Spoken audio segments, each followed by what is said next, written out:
Hey, welcome back to our lecture number 9 and we were doing Bharatiya Sakshi Adhiniyam series and today will be our lecture number 9.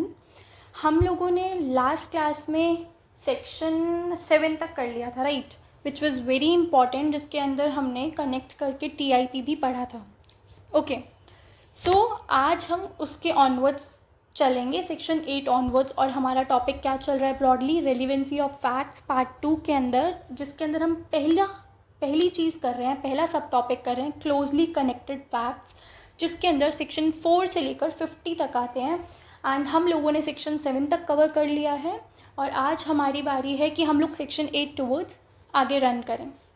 So before starting with the session, I would just like to tell you that to know the more updates about the subjects we are teaching and who is teaching and when it is getting uploaded, you can scan this code and directly join the group. Okay, so without wasting much time, we should directly move on towards our lecture number 9. And I must say that you should be very attentive when we are going to start this lecture, because this lecture is going to be actually very important. और जो हम पढ़ने जा रहे हैं ये एक बहुत लेंदी टॉपिक है, हो सकता है इसे 2 दिन भी लग जाएं. ठीक है, 2 दिन आज 2 लेक्चर्स लग जाएं, बट हम लोग बहुत डिटेल में करेंगे क्योंकि ये जो सेक्शन 8 है ये जब आप ब्योर एक्ट खोलोगे तो बहुत छोटा सा दिखेगा. मैं दिखाती हूँ, सेक्शन 8 बहुत छोटा सा दिखता है, बट इसके साथ कनेक्टेड हमें कुछ 2-3 और सेक्शंस भी करने होते हैं और बहुत सारे केस लॉज समझने होते हैं to get the broader and comprehensive understanding of the topic. ठीक है, तो इसीलिए मे बी 2 लेक्चर्स लग जाए, बट हम लोग इसको बहुत अच्छे से करने वाले हैं, इससे connected sections with case laws, illustrations and everything. ठीक है, so let's just start with our session.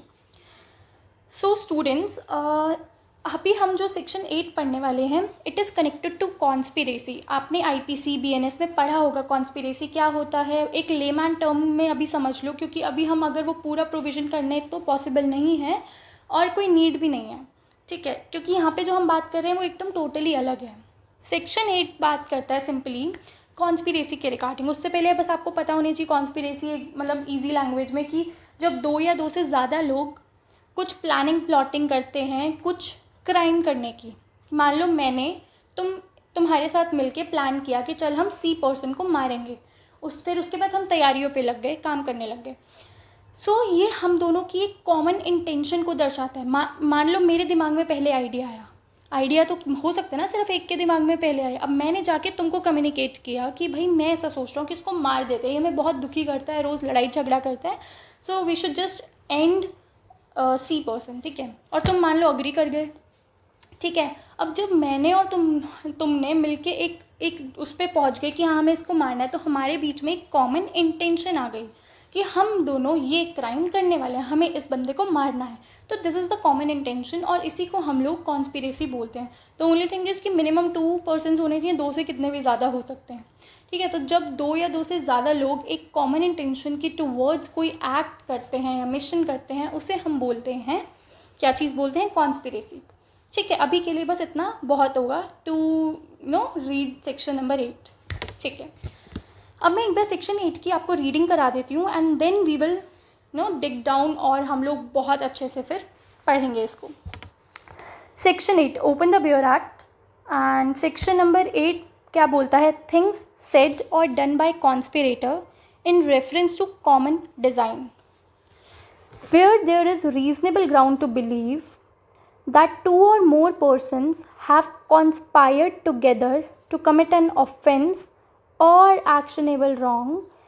So anything said, done or written by any one of such persons in reference to their common intention after the time when such intention was first entertained by any one of them is a relevant fact as against each of the persons believed to be so conspiring, as well as for the purpose of proving the existence of the conspiracy, as for the purpose of showing that any such person was a party to it. So this Bureau Act language may be looking very technical to you, but the thing is not so. हम लोग जब examples के through करेंगे तो you will get the idea. ठीक है, अभी के लिए just mark the important words कि जब कभी कुछ किसी के पास अगर कोई रीजनेबल ग्राउंड हो, ठीक है, मान लो पुलिस इन्वेस्टिगेशन कर रही है, उसके आगे कुछ ऐसे फैक्ट्स आए जिससे उसको लगता है कि नहीं, ये सिर्फ एक का कराया नहीं है, इसके साथ कोई और भी इन्वॉल्व है। मे बी उनको नहीं पता कौन इन्वॉल्व है, बट उनको ऐसा लगता है कि ये किसी दो या दो से ज़्यादा बंदों ने मिल के ये क्राइम किया है या कोई एक्शनेबल रॉन्ग किया है। तो आपको ये ध्यान रखना है, इसमें ऑफेंस की भी बात हो रही है एंड एक्शनेबल रॉन्ग, जो कि हम सिविल बात करते हैं कि कोई क्राइम, सिविल कॉन्स्पिरेसी भी हो सकती है।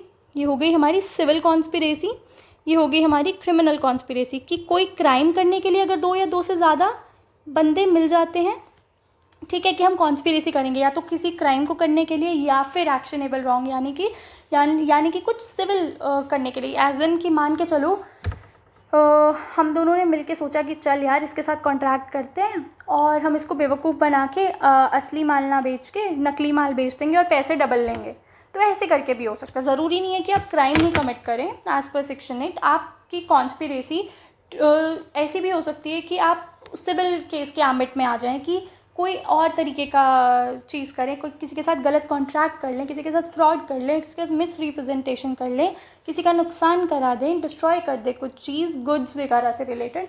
तो ऐसे भी हो सकता है, ठीक है।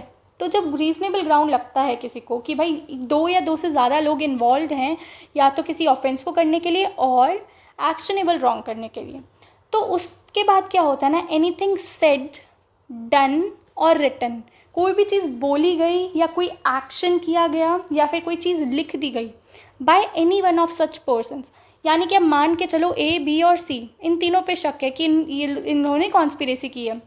अब इसमें से कोई एक भी बंदा, मान लो ए ने कुछ एक्ट किया, तो दोनों लाइबल हो जाएंगे, ये भी लाइबल हो जाएगा, ये भी ऑटोमेटिकली लाइबल हो जाएंगे। तो कोई एक भी बंदा अगर कोई बात बोल देता है, कर देता है या लिख देता है in reference to their common intention, इन तीनों का जो भी इंटेंशन था, मान लो मर्डर करना, तो इसके रिगार्डिंग अगर एक बंदा भी कुछ कह देता है, कर देता है या लिख देता है, after the time when such intention was first entertain by any one of them, ये आपको समझ आएगा आगे जाके कि जब एक बंदा एक्सप्रेस कर देता है, मान लो सबसे पहले दिमाग में आइडिया ए के आया कि भाई हम एक्स को मारेंगे, ठीक है, तो इसने जब एक्सप्रेस कर दिया ना, तो हम कहेंगे कि the intention was first entertain by any one of them, यानी कि जस्ट टाइम से इसने एक्सप्रेस कर दिया कि हम इसको मारेंगे एक्स को, और ये दोनों अग्री कर गए, तो उसके बाद कही गई या बोली गई या लिखी गई सारी बातें किस एम्बिट में आ जाएंगी, तीनों को लाइबल ठहरा दिया जाएगा कि कॉन्स्पिरेसी के एम्बिट में आ गई। So it will be a relevant fact as against each of the persons believed to be so conspiring, as well as for the purpose of proving the existing of conspiracy, as for the purpose of showing that any such person was a party to it. तो ये कहना चाह रहा है कि ऐसा scenario अगर आता है हमारे पास, तो कोई भी बात बोली गई, की गई या लिखी गई, किसी भी वन ऑफ देम, मान लो सी ने कुछ बोला, लिखा या कुछ भी किया, तो इससे क्या होगा ना, सी तो लाइबल है ही है, उसके साथ साथ ए एंड बी भी ऑटोमेटिकली लाइबल हो जाएंगे।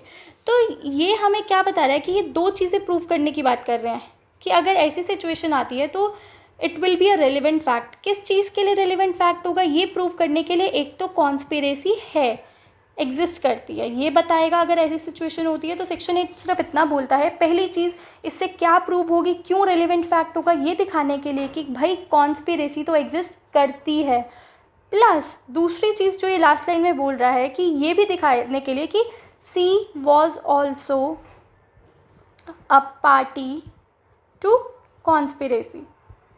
मान लो पुलिस को पहले ही पता था कि भाई ए और बी ने तो किया है, और इन्वेस्टिगेशन के दौरान उसके पास ऐसे फैक्ट्स आते हैं जिससे उसको पता चलता है कि नहीं, एक सी बंदे नाम का व्यक्ति भी इन्वॉल्व है। तो ये चीज़ जो सब है, ये सिर्फ दो चीज़ों को प्रूव करने के लिए हेल्प करेगी कि एक तो कॉन्स्पिरेसी एग्जिस्ट करती थी एंड ऑल्सो कि ये बंदा भी उस कॉन्स्पिरेसी का पार्ट था, ठीक है। अब एक बार एक इलस्ट्रेशन देख लो। Reasonable ground exists for believing that A has joined in a conspiracy to wage war against the state, कि कुछ रीजनेबल ग्राउंड सामने आते हैं जिससे ऐसा प्रतीत होता है कि जो ए नाम का व्यक्ति है, he was joined in a conspiracy, कि वो एक कॉन्स्पिरेसी में इन्वॉल्व था बाकी लोगों के साथ, जिसमें कि एक वॉर किया जा रहा था किसके अगेंस्ट, हमारी कंट्री के अगेंस्ट, ठीक है। तो ये एक वेज को उकसाने में या हेल्प करने में इसके ऊपर मतलब ऐसे रीजनेबल ग्राउंड्स मिलते हैं कि he is also involve in the offence. अब जो ये सब फैक्ट्स है ना कि बी ने आर्म्स खरीदे यूरोप में, for the purpose of the conspiracy C ने पैसे कलेक्ट किए, मान लो कुछ और सामान खरीदने के लिए। डी ने क्या किया, ज्वाइन की कॉन्स्पिरेसी मुंबई में। ई ने कुछ क्या बोलते हैं, हाँ, डी ने क्या किया, persuaded persons to join the conspiracy, यानी डी ने और लोगों को उकसाया कि भाई आओ कॉन्स्पिरेसी में हमारे साथ मिलो, हम लोग ये करने वाले हैं, ठीक है, वॉर में जुड़ो हमारे साथ। उसके अलावा ई ने कुछ पब्लिश की कुछ राइटिंग्स, मतलब कुछ ऑफेंसिव राइटिंग्स या ऐसा कुछ कि लोग भड़के, ऐसा कुछ कंट्री के अगेंस्ट ऐसे कुछ कुछ लिखा गया, कुछ आर्टिकल्स पब्लिश किया, कुछ भी किया, ठीक है। और F transmitted from Delhi to G at Singapore the money which C had collected at Kolkata, कि फिर आगे एफ ने जाके वो जो पैसे कलेक्ट किए गए थे पहले उसको आगे जाके किसी और को दिए, ठीक है। तो ये सब जो है ना, ये सब जो है, these are all the relevant facts. ये जितनी भी कहानियाँ हम देखें, कि जितने भी लोग हमने देखे, A B C D E F G और एच, ये सब जो हैं, ये मान लो अलग अलग टास्क भी कर रहे हैं, तो 2 या 2 से ज़्यादा तो हो गए, पहली कंडीशन हमारी फुलफ़िल हो गई। और अब जब ए ने ये इंटेंशन एक्सप्रेस की, उसके बाद जितने भी लोग जुड़े, जितने भी लोगों ने कुछ भी कहा, किया या बोला, अब मान लो ये जो एफ बंदा है, ये एफ बंदा बहुत लेटर स्टेज पे जाके ज्वाइन करता है, उसको पता ही नहीं है बी ने क्या किया, पीछे सी ने क्या किया, डी ने क्या किया, वो तो यहाँ जुड़ा है, लेकिन फिर भी बी सी या डी के करा गया, कहा गया या लिखा गया सारी बातों के लिए एफ जो है वो भी ऑटोमेटिकली लाइबल हो जाएगा। डजेंट मैटर आपने कब ज्वाइन किया, बट आपको नॉलेज है ना कि क्या किया जा रहा है, तो आप क्या बोलते हैं, उससे पहले भी किए गए सारे एक्ट्स के लिए भी ऑटोमेटिकली लाइबल हो जाएंगे। तो इससे ये सब जो फैक्ट्स हैं, दीज आर ऑल रेलिवेंट 2 चीज़ों को प्रूव करने के लिए जो हमने ऊपर पढ़ा, कि पहली तो कि कॉन्स्पिरेसी तो एग्जिस्ट करती थी, और ऑल्सो टू प्रूव दैट कि A was also a party to it. चीज़ें क्लियर है, इससे ज़्यादा ये सेक्शन नहीं बोलता, ये सिर्फ इतना बोलता है कि अगर ये सब फैक्ट सामने आते हैं तो 2 चीज़ें प्रूव हो जाएंगी, एक तो कि कॉन्स्पिरेसी एग्जिस्ट करती थी, दूसरी चीज़ कि जिस पार्टी के ऊपर शक है, कि रीजनेबल बिलीव है कि ये पार्टी हो सकता है, तो अगर ऐसे फैक्ट्स उसके अगेंस्ट आते हैं सामने, तो हम ये मानेंगे कि वो बंदा भी कॉन्स्पिरेसी का पार्ट था, ठीक है। ये तो हमारा हो गया बेयर एक्ट। अब इसको डिटेल में पढ़ने के लिए हम पहले क्या करते हैं, पहले मैं आपको एक एग्जाम्पल देती हूँ, और मैं आज आपके लिए ऑलरेडी लिख के भी आई हूँ कि क्लास में बहुत टाइम वेस्ट होता है, तो मैंने सोचा पहले से लिख लूँ। देखो, सेक्शन 8 को समझने के लिए आप एक सिंपल से इलस्ट्रेशन अपने दिमाग में रखना, और यही इलस्ट्रेशन को दिमाग में रख के हम लोग पूरा कॉन्सेप्ट करने वाले हैं, ठीक है। So listen very carefully. Section 8 में जब जो हम कॉन्स्पिरेसी वाली चीज़ पढ़ रहे हैं, ऐसे मान के चलो एक एग्जांपल कि ये एक प्रॉपर्टी है, ठीक है, ये जो घर दिख रहा है ये एक प्रॉपर्टी है, और एक फादर हैं, मान लो वो हॉस्पिटलाइज्ड हैं, उनकी कोई लास्ट स्टेज चल रही है, उनको कोई बीमारी है, और ऐसा है कि बस वो कभी भी जा सकते हैं, तो he is about to die, तो ये उस सिचुएशन में है। अब इनके होते हैं 3 बच्चे, S1, S2 एंड D, एक डॉटर, ठीक है, 2 भाई 1 बहन, 3 बच्चे होते हैं। तो क्या होता है कि S1 और S2 यानी कि दोनों जो लड़के हैं ना, इनकी तो आपस में बनती है बहुत, लेकिन इनकी अपनी बहन से नहीं बनती, ठीक है। तो एक दिन क्या होता है कि S1 बोलता है अपने दूसरे भाई को कि फादर तो जो हैं, वो तो फादर साहब जो लग रहा है कि उनकी तो डेथ कभी भी हो सकती है, ठीक है। तो अब उनके जाने के बाद जब प्रॉपर्टी को डिवाइड करने की बारी आएगी ना, तो D एक बहुत बड़ा हर्डल बनने वाली है, मुझे ऐसा लग रहा है कि वो भी अपना शेयर मांगेगी, ठीक है। और फिर अगर वो शेयर मांगती है तो हमारे हिस्से तो बहुत कम कम परसेंट या शेयर आएगा, या बहुत कम प्रॉपर्टी आएगी हमारे हिस्से में। तो ये बात S1 S2 को ऐसे ही बोलता है, ठीक है। अब S2 क्या करता है, S2 S1 को बोलता है अपने दूसरे भाई को कि एक काम कर, मुझे 5 लाख दे, उसके बाद मैं देखता हूँ D को परमानेंटली, ठीक है। S1 उसके कहने पे 5 लाख दे देता है। अब S2 क्या करता है, वो जाके ख़रीदता है पिस्टल, ठीक है। फिर उसके बाद सब तैयारी करने के बाद वो एक दिन जाके डॉटर के अपनी बहन को शूट कर देता है। और ये सब इंसिडेंट मान के चलो कि एक्स ने एक बंदा है, बंदी जो भी है, उसने, वो एक आई विटनेस होती है, उसने खुद ये क्राइम होते हुए देखा। मान लो उसी टाइम वो कहीं उसके आसपास थी और उसने देख लिया कि इंसिडेंट हुआ कि S2 ने D को मारा, गोली मार दी। अब इन सब के बाद क्या होता है, S1 और S2 दोनों भाग जाते हैं। ऑब्वियसली क्राइम किया है तो बचने के लिए दोनों मान लो छुप जाते हैं कहीं जाके दूर जगह पे।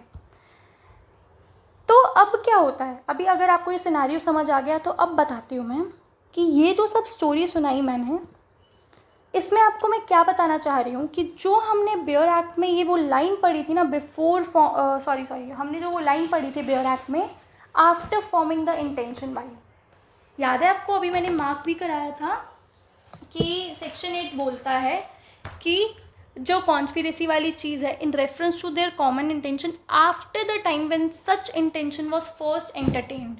तो जो हमने यहाँ पे पढ़ी थी ना ये चीज़, हाँ, after the time when such intention was first entertained by any of them.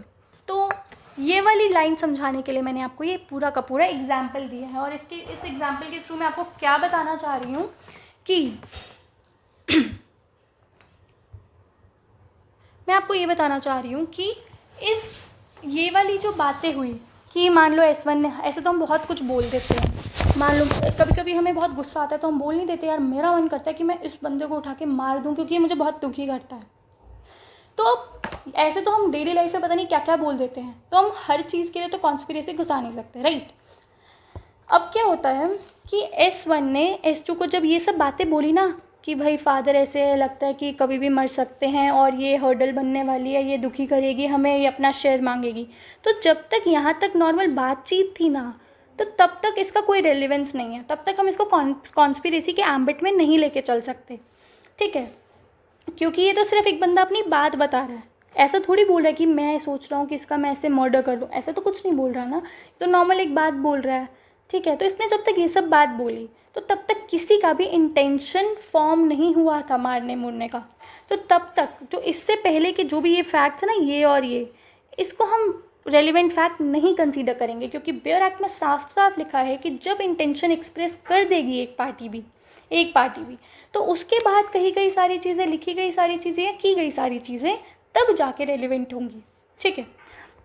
अब जब यहाँ पे S2 ने अपनी इंटेंशन एक्सप्रेस की ना S1 को कि एक काम कर मुझे 5 लाख दे और उसके बाद मैं देख लूँगा डी को परमानेंटली, तो यहाँ पे S2 ने पहली बार अपनी इंटेंशन, सामने वाले ने जो दूसरा भाई है उसने अपनी इंटेंशन एक्सप्रेस की ना कि ऐसा कुछ बोल रहा है अगर वो कि मुझे इतने लाख दे, तो इसका मतलब कुछ तो वो करने वाला है गलत, इतना तो क्लियर है।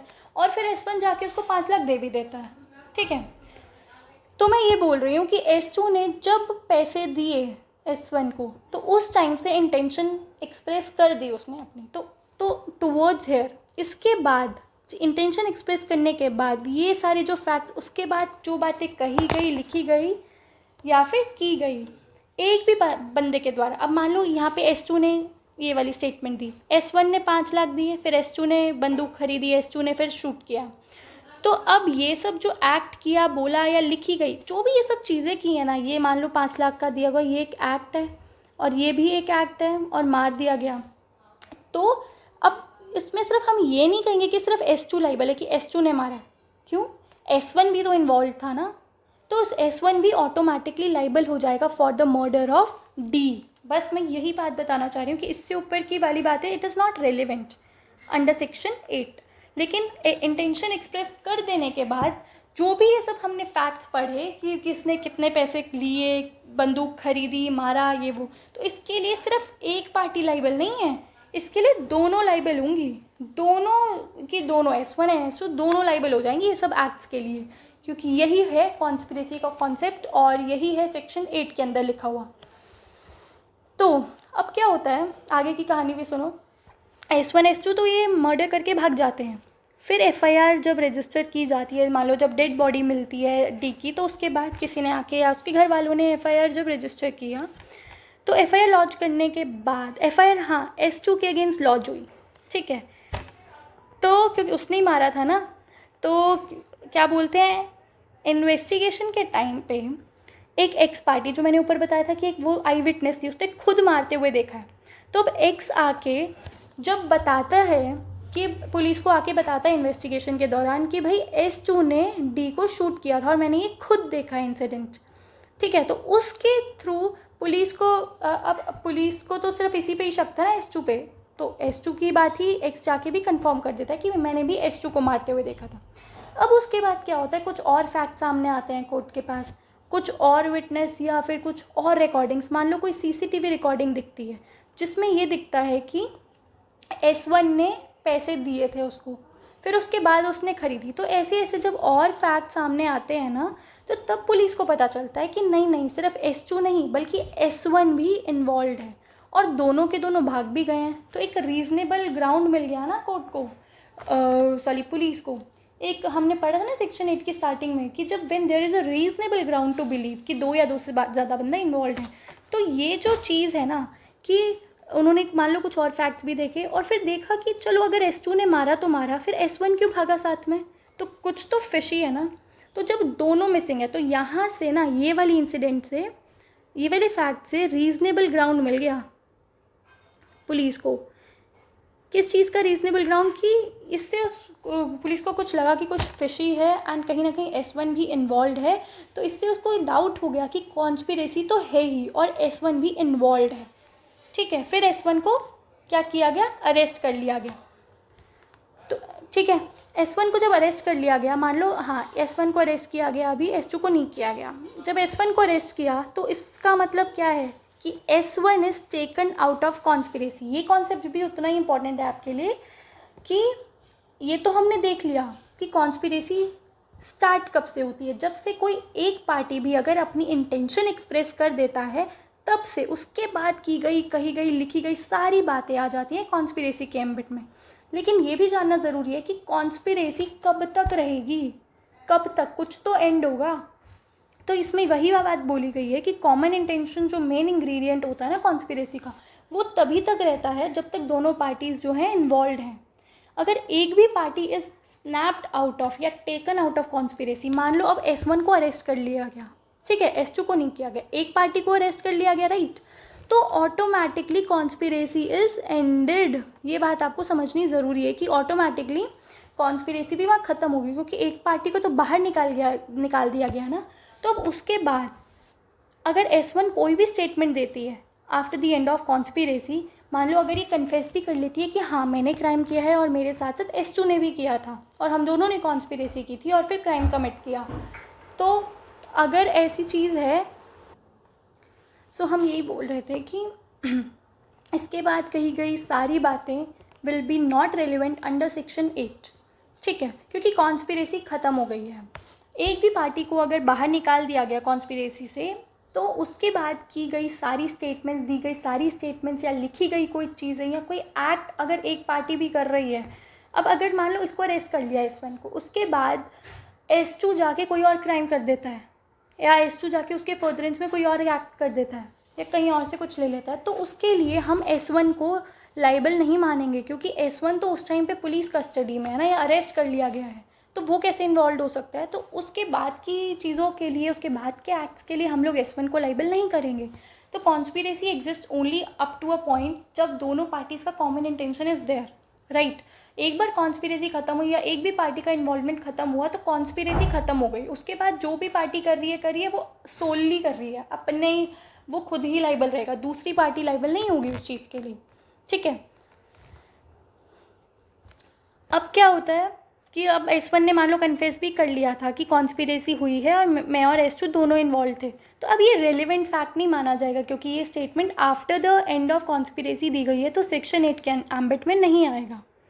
अब उसके बाद से S2 को अरेस्ट भी कर लिया गया, ठीक है। उसके बाद मतलब जो भी स्टोरी चलती रहे, बस अब मेन जिस्ट यही था कि जब कॉन्स्पिरेसी एंड हो जाती है ना, उसके बाद से हम दोनों पार्टीज़ को इकट्ठे लाइबल लेके नहीं चलते, क्योंकि कॉमन इंटेंशन जो ये वर्ड है ना, तो कॉमन इंटेंशन, कॉमन का मतलब क्या है, जब दोनों पार्टीज़ की इंटेंशन इज अलाइंड, तो इससे हमें ये फैक्ट पता चलता है, एक और एसेंशियल पता चलता है कि common intention must be subsisting और एग्जिस्टिंग, कि कॉमन इंटेंशन जब तक सबसिस्ट कर रहा है, एग्जिस्ट कर रहा है, ठीक है, जब तक कॉमन इंटेंशन है दोनों पार्टीज़ का, तब तक तो कॉन्स्पिरेसी है अलाइव। द मोमेंट एक भी पार्टी का इन्वॉल्वमेंट ख़त्म हुआ तो common intention ends and the conspiracy also automatically gets vanished, ठीक है। तो ये भी एक एग्जाम्पल देख लो कि देखो हम मान के चल रहे हैं 2 पार्टीज़ हैं, ए है एंड बी है। अब अगर एक कॉन्स्पिरेटर है जो, ठीक है, दोनों के बीच में कॉन्स्पिरेसी एग्जिस्ट करती है। अब इसके दिमाग में मान लो एक इंटेंशन आया कि चल यार फ्रॉड कमिट करते हैं, फर्जी कॉन्ट्रैक्ट बनाते हैं सी के साथ। इसके दिमाग में इंटेंशन आया ए के दिमाग में, राइट। अब इसने एक्सप्रेस किया बी को, ठीक है, अब बी को हम बोलेंगे को कॉन्स्पिरेटर, ठीक है। अब ये ए बंदे ने जब अपनी इंटेंशन एक्सप्रेस कर दी, उसके बाद से सारी एनीथिंग सेड डन और रिटन बिटवीन दिस पीरियड, यानी कि उसके बाद कही गई सारी स्टेटमेंट्स, बोली गई या लिखी गई सारी स्टेटमेंट्स के लिए A and B both would be liable, right. अब मान के चलो B he is snapped out of conspiracy, या फिर उसकी डेथ हो जाती है या उसको अरेस्ट कर लिया जाता है, तो किसी भी तरीके से बी का इन्वॉल्वमेंट इस पॉइंट पे आगे ख़त्म हो गया, ठीक है।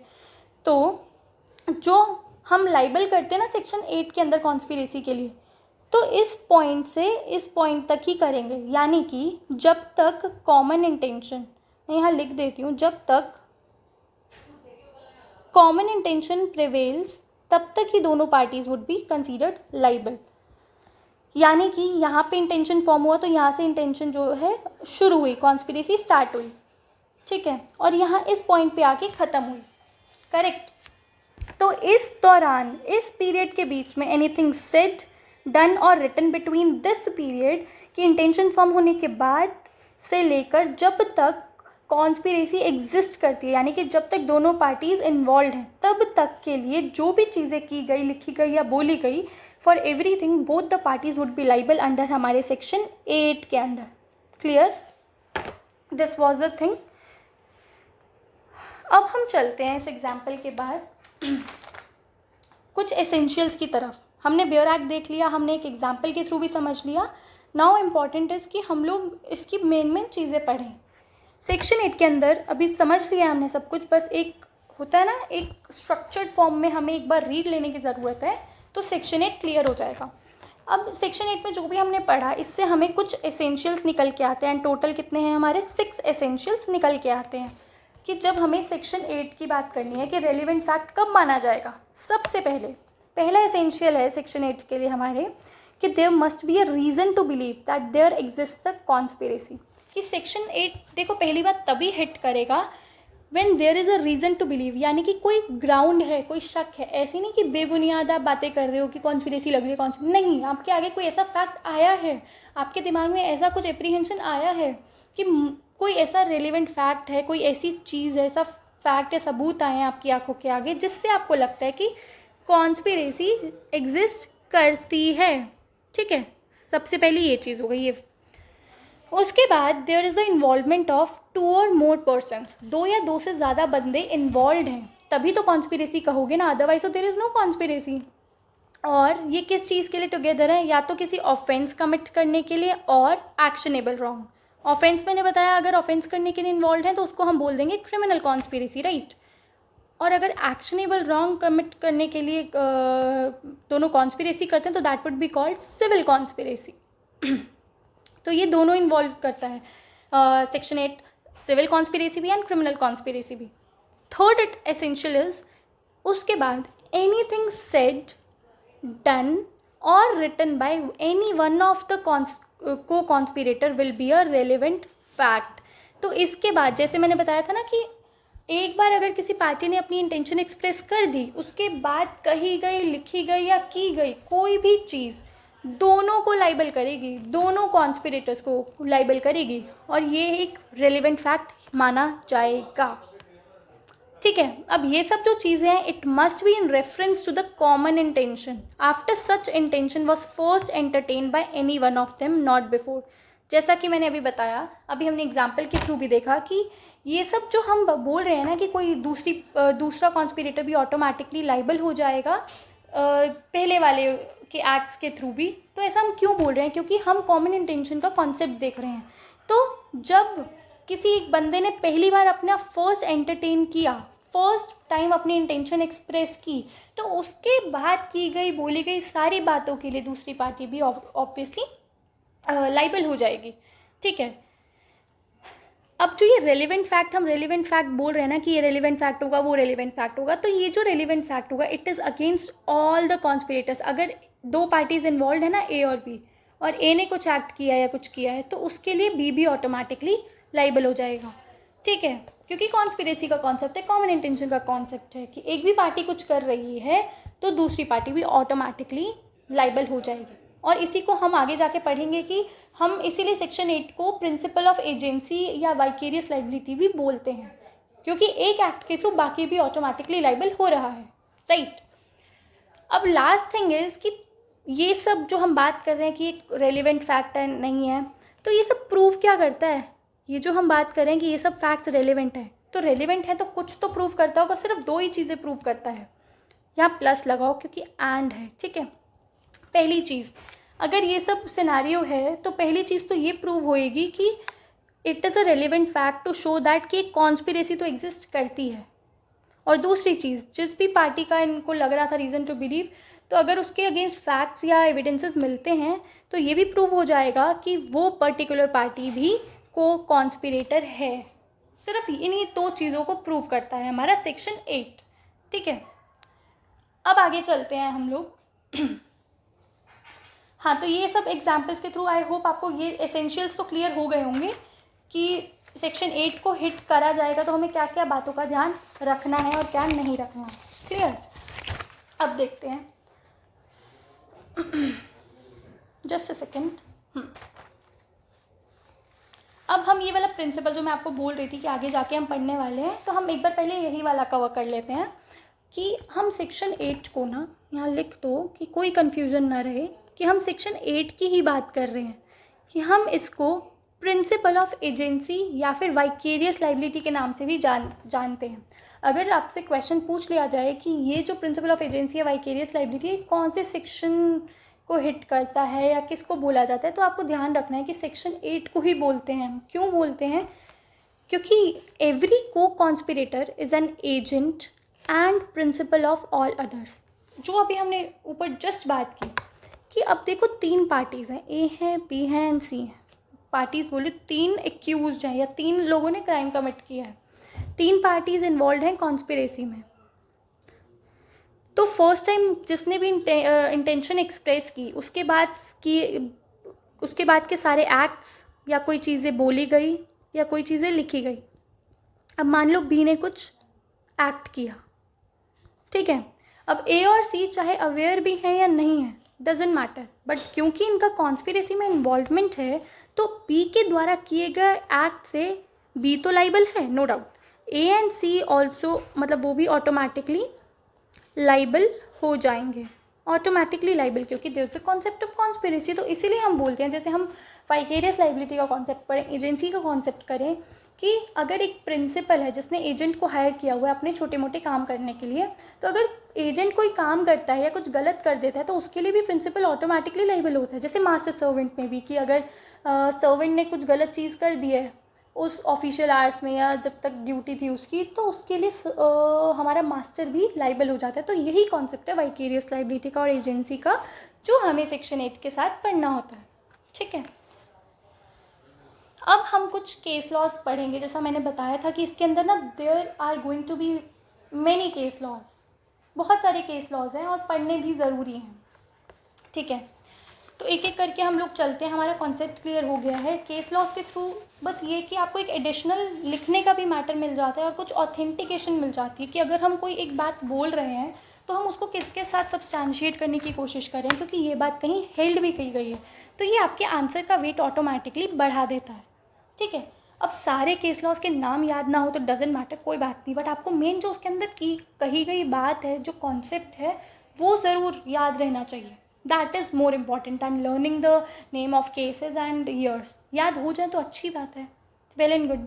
नहीं होता तो एटलीस्ट उसके अंदर कही गई बात ज़रूर पता होनी चाहिए, ठीक है। पहला केस है हमारा आर वर्सेस ब्लेक। इसमें क्या कहा गया था, इसमें इसका ना कोई डायरेक्टली कनेक्शन नहीं है सेक्शन 8 के साथ, ठीक है। It has nothing to do with section 8। हम इसमें बस ये बोला गया था, कुछ ऐसे प्रिंसिपल्स ले डाउन किए गए थे जो हमारा बेसिस बना आज के टाइम के सेक्शन 8 का। यानी कि सेक्शन 8 जो है हमारा बीएसए का, ये सेक्शन 10 इंडियन एविडेंस, क्योंकि हमारा पहले वाला एक्ट है, राइट। अब हमारा बीएसए आ गया है और ये सेक्शन 10 किस में बदल गया है, सेक्शन 8 में। तो ये जो सेक्शन 8 है BSA का, ये जो है हमारा इसी केस के ऊपर बेस्ड है। आप ये मान के चलें कि section 8 is based upon this judgement, that's all. इसके आपको कोई फैक्ट्स या जजमेंट कुछ भी जानने की ज़रूरत नहीं है। ये अगर इसलिए बताया मैंने कि इन केस अगर आपके पास क्वेश्चन आ जाता है कि ये जो सेक्शन 8 है हमारा, ठीक है, जो हम कॉन्स्पिरेसी से रिगार्डिंग पढ़ते हैं, तो ये किस जजमेंट को बेस बना के हमारा सेक्शन 8 लाया गया, तो उसके लिए you should just remember the name R versus Blake के अंदर कुछ ऐसे प्रिंसिपल्स लेट डाउन किए गए जिसके थ्रू हमने सेक्शन को इनैक्ट किया। ठीक है, नेक्स्ट है Mirza Akbar versus emperor 1940 PC क्या है, प्रिवी काउंसिल, जो हमारी पहले होती थी। अब तो सुप्रीम कोर्ट है हमारे अपेक्स अथॉरिटी, पहले प्रिवी काउंसिल थी, राइट, ब्रिटिश के टाइम पे। तो इस केस में क्या किया गया, कंपेयर किया गया कि जो हम ये कॉमन इंटेंशन का कॉन्सेप्ट पढ़ रहे हैं ना कॉन्स्पिरेसी के अंदर, तो इंग्लिश लॉ की क्या पोजीशन है और फिर इंडियन लॉ के साथ हम उसको कैसे कंपेयर कर सकते हैं। ठीक है, सो हमारे जो इंग्लिश लॉ में और हम इंडियन लॉ में कंपेयर करेंगे कॉमन इंटेंशन के रिगार्डिंग कि क्या टर्म्स यूज़ की गई हैं। ठीक है, इंग्लिश लॉ में जब आप पढ़ेंगे तो the term used is in furtherance of common intention. ठीक है, और हमारे इंडियन लॉ में द टर्म यूज्ड इज, जैसा हमने अभी जस्ट सेक्शन 8 में पढ़ा, in reference to common intention. ठीक है, तो हम यही देखना चाह रहे हैं कि इन दोनों में फ़र्क भी होता है कुछ क्या नहीं, और अगर है तो क्या। यहाँ पे टर्म यूज़ की गई है रेफरेंस हमारे इंडियन लॉ में, और हमारे इंग्लिश लॉ में जो टर्म यूज़ की गई है वो की गई है फर्दरेंस। ठीक है, अब इनमें क्या फ़र्क है क्या नहीं। तो पहली बात तो ये समझ के चलो कि ये जो इंग्लिश लॉ में फर्दरेंस टर्म का यूज़ है ये होता है नैरो स्कोप है इसका, लेकिन जो हमारे इंडियन लॉ में लिखा हुआ है ना in reference to common intention, तो इट हैज़ द वाइडर और ब्रॉडर स्कोप, मतलब as compare to English law. इसको हम एक एग्जाम्पल के थ्रू समझते हैं। इंग्लिश लॉ में जो ये फर्दरेंस टर्म का यूज़ है ना, ये एक लिमिटेड सेंस के लिए तक ही सीमित है। इसमें सिर्फ ये बोला जाता है कि मान लो ए और बी ने अगर एक इंटेंशन फॉर्म की, कॉमन इंटेंशन फॉर्म किया कि हम लोग चोरी करेंगे सी के घर जाके। अब क्या हुआ, सी के घर जाके मान लो ए ने सोचा कि नहीं यार ये हत्ते नहीं आ रहा, उसको और गुस्सा आ गया, तो इसने क्या किया, सी को मार भी दिया, जो कि इनके प्लान का पार्ट नहीं था। इनका प्लान था सिर्फ और सिर्फ चोरी करना और वापस आना। बट मान लो ए को एकदम ऑन द स्पॉट एक रेज आया और उसके चलते उसने मार भी दिया सी को।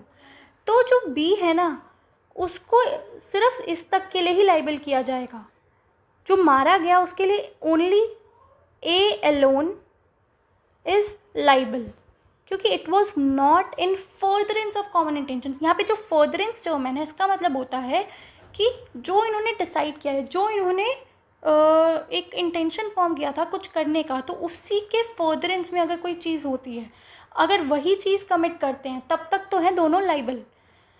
बट द मोमेंट अगर वो अपने प्लान से डाइवर्ट होते हैं, अगर मार भी देता है एक पार्टी जाके, तो उसके लिए बी लाइबल नहीं होगा, क्योंकि it was not part of their intention, it was not in furtherance of their common intention, क्योंकि ये प्लान से हट के उसने कोई चीज़ कर ली है, तो उसके लिए B will not be liable, उसके लिए alone A would be liable.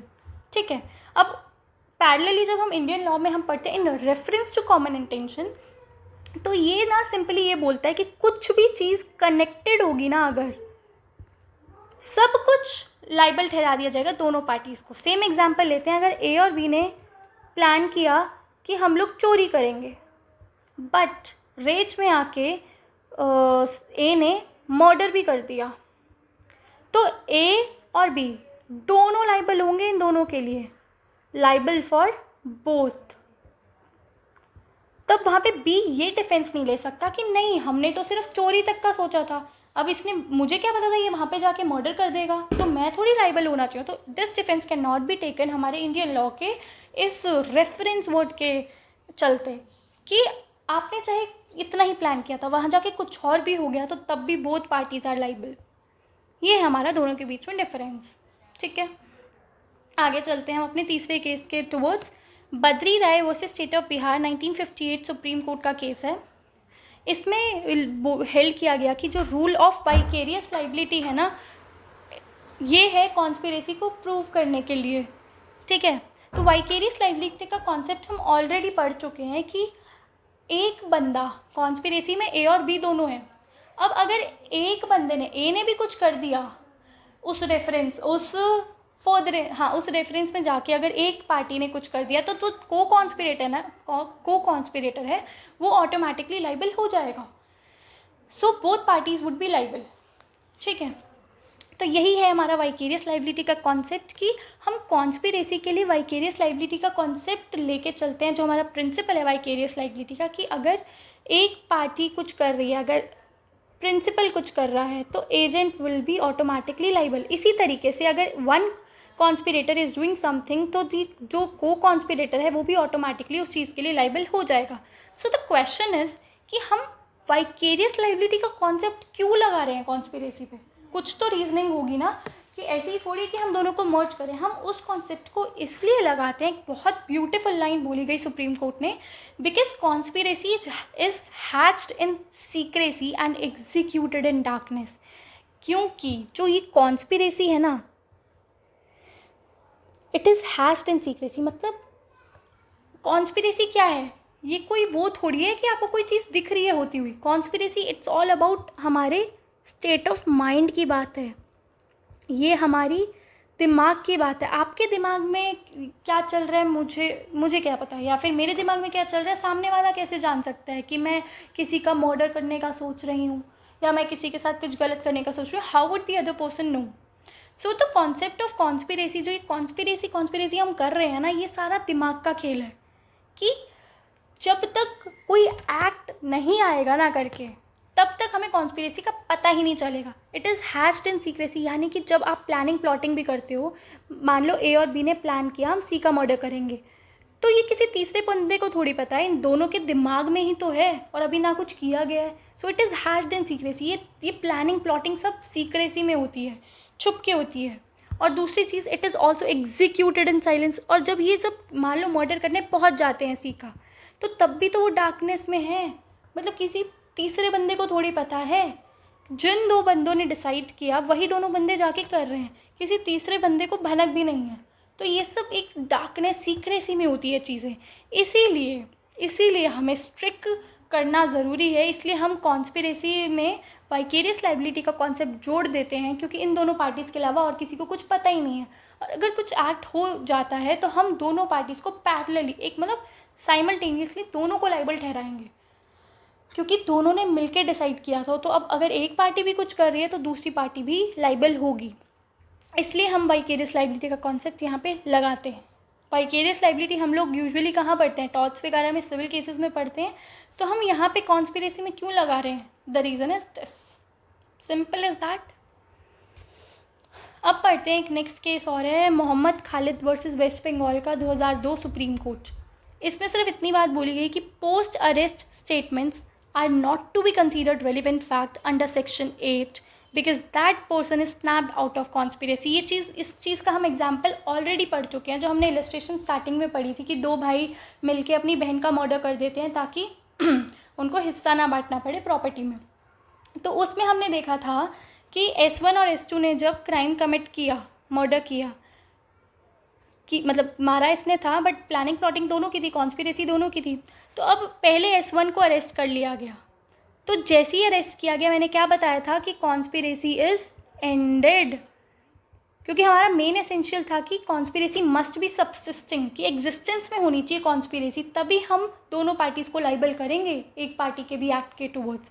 लेकिन अगर कॉन्स्पिरेसी ही खत्म होगी, एक बंदे को अरेस्ट कर लिया गया, ही स्नैप्ड आउट ऑफ कॉन्स्पिरेसी, तो उसके बाद की यानी कि पोस्ट अरेस्ट अगर वो कोई भी स्टेटमेंट देता है तो उस चीज़ के लिए दूसरे वाला conspirator would not be liable under हमारे सेक्शन 8 के अंडर। ठीक है, सिंपल एज दैट। अब अपार्ट फ्रॉम दैट हम लोग कुछ 3 टर्म्स पढ़ने वाले हैं जो यूजुअली हम लोग कंफ्यूज हो जाते हैं पढ़ते हुए, बट इम्पॉर्टेंट है क्योंकि हम वही कॉन्सेप्ट कर रहे हैं और मैंने जैसा बताया था कि सेक्शन 8 को हम अकेले नहीं पढ़ सकते. Section 8 has to be read with section 24, 138 and 119 का तो हम इलस्ट्रेशन पढ़ेंगे. मतलब सिंपली इसको 138 और 24 के साथ पढ़ने की ज़रूरत है. We have to link the sections to get a broader understanding. तो 3 टर्म्स मैंने यहाँ लिखे हैं बोर्ड पे. को कॉन्स्पिरेटर्स, एकम्प्लिस एंड को एक्यूज. ये तीनों क्या हैं और आपस में इनका क्या कनेक्शन है, एक एक करके चलते हैं. को कॉन्स्पिरेटर तो आपको समझ आ चुकी है, ठीक है. को कॉन्स्पिरेटर हमने सेक्शन 8 में बहुत अच्छे से पढ़ लिया है कि क्या होता है. कि पहली चीज़ तो there must be a conspiracy in existence. Conspiracy must exist at first place, ठीक है. कि पहले प्लेस पे there must be a conspiracy. दूसरी चीज़, all those involved in conspiracy are known as co conspirators.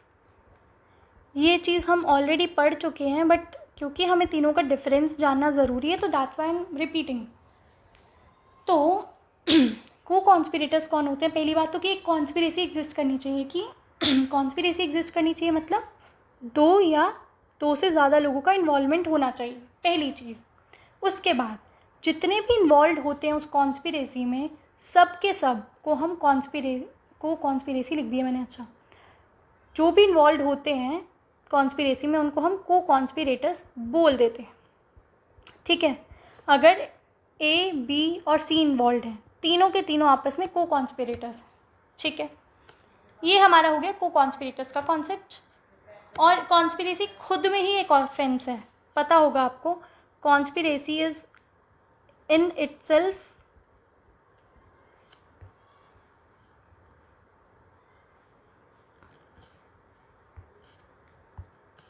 It is an itself an offence. हम BNS में भी पढ़ेंगे कि अगर आपने क्राइम नहीं भी किया but if the conspiracy is proved तो वही सफिशेंट है आपको पनिशमेंट दिलाने के लिए. ये खुद में ही एक ऑफेंस होता है, ठीक है. अब हम नेक्स्ट अपनी 2 टर्म्स की तरफ चलते हैं और हमारा पूरा का पूरा ध्यान इन्हीं 2 टॉपिक्स पे और टर्म्स पे होगा, क्योंकि कॉन्स्पिरेसी का तो कॉन्सेप्ट हम पढ़ चुके हैं सेक्शन 8 के थ्रू और कुछ इलस्ट्रेशंस एंड एग्जाम्पल और केस लॉस के थ्रू. कॉन्स्पिरेसी ख़त्म. अब हमें इसके कनेक्टेड प्रोविजंस पढ़ने हैं, एकम्प्लिस एंड को एक्यूज. अब देखो पहले एक एक करके चलते हैं. को एक्यूज क्या होता है. अब अगर केस चल रहा है state versus A and B, ये दोनों ये तो हो गया प्रोसिक्यूशन जिसने केस फाइल किया है. ए एंड बी इन दोनों के ऊपर केस चल रहा है. ये मान लो ये हो गया एक्यूज, तो दूसरे वाला क्या हो गया, को एक्यूज. जब दोनों के अगेंस्ट केस चल रहा है, यानी कि को एक्यूज के लिए आपको ऐसे समझना होगा, जब 2 या 2 or more persons are charged together for same offense, joint trial जब चल रहा होता है. अभी सब समझ आएगा, अभी जस्ट टर्म्स पे ध्यान दो. मैं ये बोल रही हूँ कि को एक्यूज का मतलब सिर्फ इतना होता है कि जब 2 या 2 से ज़्यादा लोग हो. अगर एक अकेला बंदा है उसको तो हम एक्यूज बोलते हैं, आपको पता है. ये 2 पार्टीज होती हैं, एक प्रोसिक्यूशन और एक एक्यूज. प्रोसिक्यूशन जिसने केस फाइल किया है, क्रिमिनल केस, और the accuse is a person जिसके अगेंस्ट फाइल किया है, जिसने क्राइम कमिट किया, उसके ऊपर एलिगेशंस हैं, उसको हम बोलते हैं एक्यूज. बट अगर एक से ज़्यादा मतलब 2 बंदे हैं या 2 से ज़्यादा लोग हैं तो हम तब क्या बोलेंगे कि दोनों आपस में को एक्यूज है. अगर दोनों को सेम ऑफेंस के अंदर चार्ज किया जा रहा है, सेम मतलब जॉइंट ट्रायल हो रहा है, कि मान लो दोनों के ऊपर मर्डर का चार्ज है तो दोनों को 302 IPC के अंडर ट्राई किया जा रहा है, तब तो हम कहेंगे ये दोनों को एक्यूज है. अगर अलग अलग ऑफेंसेस के लिए ट्रायल चल रहा है तब थोड़ी उसको को एक्यूज बोलेंगे. ये चीज़ होती है कि सेम ऑफेंस के अंदर जॉइंट ट्रायल चल रहा है. सिंपली याद रखना है आपको, joint trial for same offence.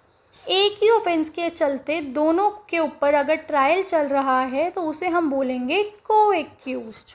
Simple. अगर ए और बी ने दोनों ने क्या किया है, बैंक रॉबरी की है, ठीक है, तो क्या होगा, और दोनों को पुलिस ने अरेस्ट भी कर लिया और दोनों के ऊपर ट्रायल चलाया जा रहा है, तो ये दोनों आपस में क्या हो गए, को एक्यूज हो गए, सिंपल। अब हमें अगली टर्म की तरफ चलना है। एकम्प्लिस क्या होता है, एकम्प्लिस क्या होता है, इस बोर्ड पे समझते हैं ना, स्पेस खत्म हो गया। What is accomplish?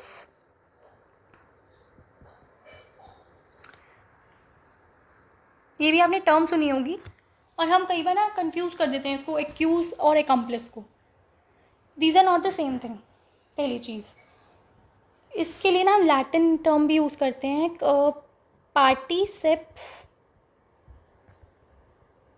क्रिमिनस, जो भी इसकी प्रोनाउंसिएशन है, ये एक लैटिन टर्म है जो हम एकम्प्लिस के लिए यूज़ करते हैं। इनकेस पूछ लिया जाए कभी, इसका मतलब होता है one who participates in crime.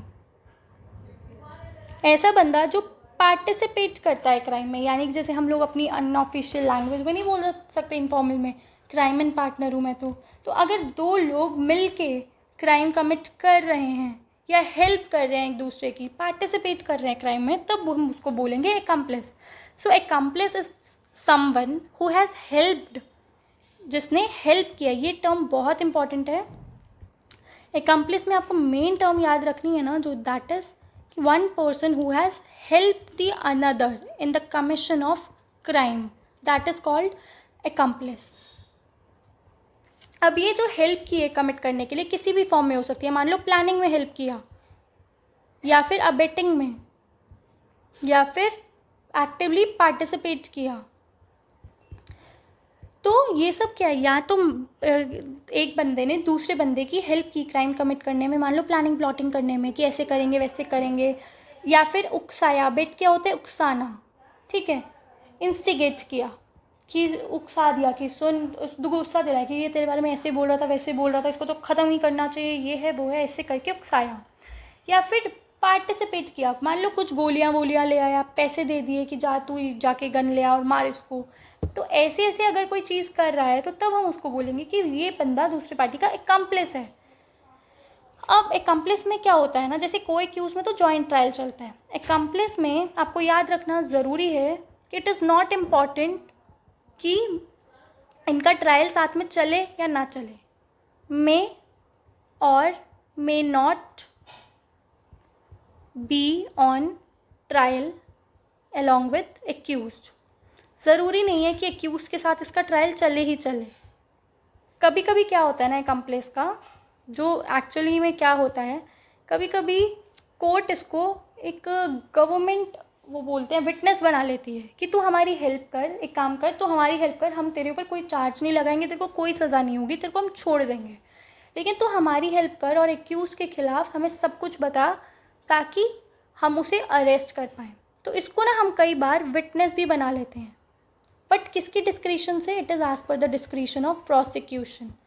Prosecution की मर्ज़ी के बिना हम ऐसा नहीं कर सकते, क्योंकि अल्टीमेटली केस उसका है, अल्टीमेटली तो केस उसी का है ना, तो उससे वी हैव टू आस्क, उसकी परमिशन इज़ इम्पॉर्टेंट। ऐसा नहीं कि हम अपने आप करते हैं। तो ये होता है इन दोनों के बीच में डिफरेंस। तो को एक्यूज सिंपली कौन होते हैं, जो बंदे, जो दो पर्सन्स को सेम सेक्शन के अंडर, सेम ऑफेंस के अंडर चार्ज किया गया है और उनके ऊपर जॉइंट ट्रायल, इकट्ठा ट्रायल चल रहा है। और एकम्प्लिस कौन होता है, एक ऐसा बंदा जिसने हेल्प की थी in the commission of offence, किसी भी फॉर्म में उसने हेल्प की थी क्राइम कमिट करने में, लेकिन ज़रूरी नहीं है कि उसका ट्रायल हो भी सकता है, ऐसा नहीं कि कभी नहीं होता, कभी कभी उसको ट्रायल पे भी लाया जा सकता है, लेकिन कभी कभी उसको क्या करते हैं, उसको विटनेस बना के उसको छोड़ दिया जाता है, उसको एज अ हेल्प करने के लिए एक बंदा रख लिया जाता है कि तू हमारी हेल्प कर और हम उसके बदले तेरे को छोड़ देंगे, ठीक है, ये हमारा एक होता है। बट ये जो हम रखते हैं ना को एज अ विटनेस, ये भी बड़ा कॉशन के साथ करना होता है। वाई कॉशन इज़ इम्पॉर्टेंट, बहुत ध्यान समझ के, क्योंकि ये बंदा भी तो इन्वॉल्व था ना क्राइम में, हो सकता है कि अपना बर्डन दूसरे पे डाल रहा हो, झूठ भी तो बोल सकता है, तो इसलिए कॉशन इज़ वेरी इंपॉर्टेंट, ठीक है। अब आगे देखते हैं हम, ये तो हो गए तीनों टर्म्स के बीच में माइनस डिफरेंस क्या होता है। अब हमें क्या पढ़ना है, एक्चुअली में हमें पढ़ना क्या है, सेक्शन 8 इज़ डन। अब हमें सेक्शन 24 पढ़ना है को एक्यूज के कॉन्सेप्ट को समझने के लिए, एंड 138 पढ़ना है हमें एक्म्प्लिस के कॉन्सेप्ट को समझने के लिए। सो एक एक करके शुरू करते हैं।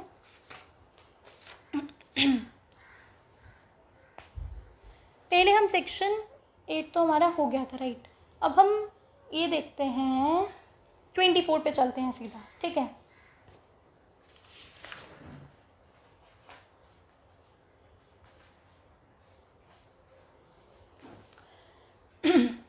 मैं आपको एक एग्जाम्पल देती हूँ, उसके बाद आपको ज़्यादा अच्छी चीज़ें क्लियर होंगी।